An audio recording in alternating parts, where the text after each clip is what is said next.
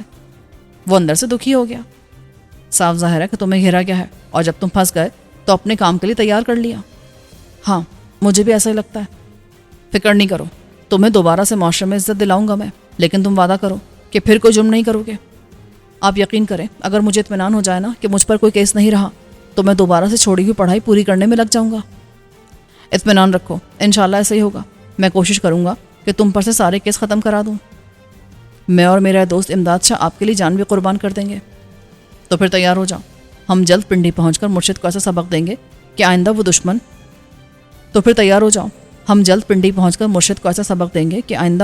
وطن دشمنوں سے کبھی ساز باز نہیں کر سکے گا. آپ ہمیں اپنے ساتھ پائیں گے. اس نے پرعزم لہجے میں کہا. اتنی دیر سے باقی سب خاموش تھے، سب ان کی باتیں سن رہے تھے.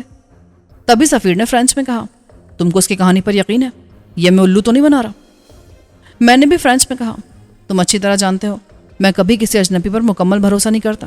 مجھے یوں بھی مرشد سے تو نمٹنا ہے ہی، اور اس کے لیے میں ان دونوں کو چارہ بناؤں گا. متجسس حیرت سے میری طرف دیکھ رہا تھا. یہ آپ لوگ کس زبان میں باتیں کر رہے تھے؟ بعض باتیں ایسی ہوتی ہیں جن کا علم ہر ایک کو ہونا نہیں چاہیے، اس لیے ہم ایسی زبان میں بات کرتے ہیں جو دوسروں کی سمجھنا ہے، راز میں ہی رہے. ہمارے ساتھ رہو گے نا تو ایسی کئی زبانیں سیکھ لو گے. یہ کیا کریں باہر نکل آئے کہ گاڑی کو چیک کروں کہ اس پہ پنڈی کے لیے نکلا جا سکے. میں گاڑی چیک کر رہا تھا کہ سفیر آ گیا. وہ بولا شہباز مجھے ان دونوں پر شک ہے کہ یہ ہمارا ساتھ نہیں دیں گے. پہلے پنڈی پہنچ لوں پھر ان کو آزماؤں گا.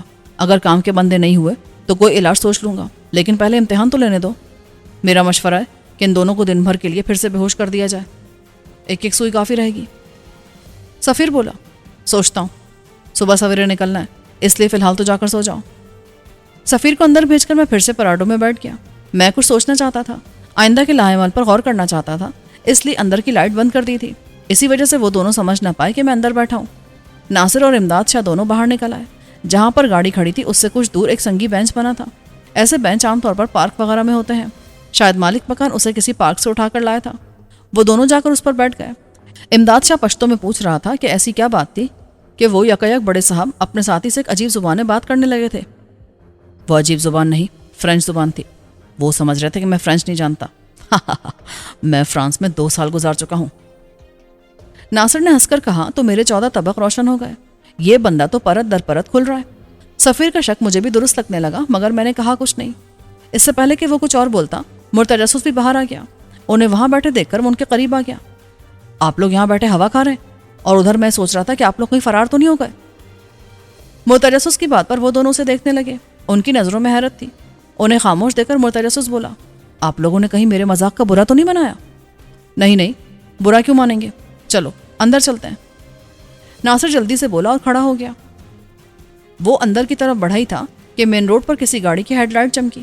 روشنی کی وجہ سے میں بھی چونک گیا، کیونکہ وہ گاڑی ہماری طرف ہی آ رہی تھی۔ ناصر، امداد اور مرتجسس اندر جا چکے تھے، صرف میں گاڑی میں بیٹھا تھا۔ وہ گاڑی مرکزی شارع کے موڑ پر آ کر رک گئی اور اس میں سے 2 آدمی باہر نکلے۔ ان کا حلیہ کچھ ایسا تھا کہ میری نظریں ان پر جم کر رہ گئیں۔ وہ دونوں آہستہ آہستہ گاڑی کے قریب سے گزرتے ہوئے مکان کے قریب پہنچے اور پھر اس طرح سے جائزہ لینے لگے جیسے ایک ایک گوشے کو دیکھ لینا چاہتے ہوں۔ پھر نیچی آواز میں چترالی زبانیں باتیں کرنے لگے۔ مجھے چترالی کی بالکل سمجھ نہیں تھی، اس لیے میں سمجھ نہ پائے کہ وہ کیا کہہ رہے ہیں، لیکن ان کا چہرہ بتا رہا تھا کہ ان کے ارادے ٹھیک نہیں ہیں۔ میں بغیر ان کا جائزہ لیتا رہا کہ وہ کب کوئی غلط حرکت کرتے ہیں، لیکن ابھی تک انہوں نے ایسی کوئی حرکت نہیں کی تھی کہ میں دخل دیتا۔ وہ دونوں سامنے سے جائزہ لے کر پیچھے کی طرف جانے لگے کہ ان کے قدم رک گئے، اس لیے کہ باہر اندھیرا تھا۔ اس اندھیرے میں کمرے کے کھلے دروازے سے آتی ہوئی روشنی کی لمبی لکیر بڑی واضح تھی۔ اس روشن لکیر میں کسی آدمی کی پرچھائی نظر آئی، جیسے کوئی دروازے کی سمت آ رہا ہے۔ اسی وجہ سے وہ دونوں ٹھٹک گئے۔ انہوں نے خود کو اندھیرے میں چھپا لیا تھا۔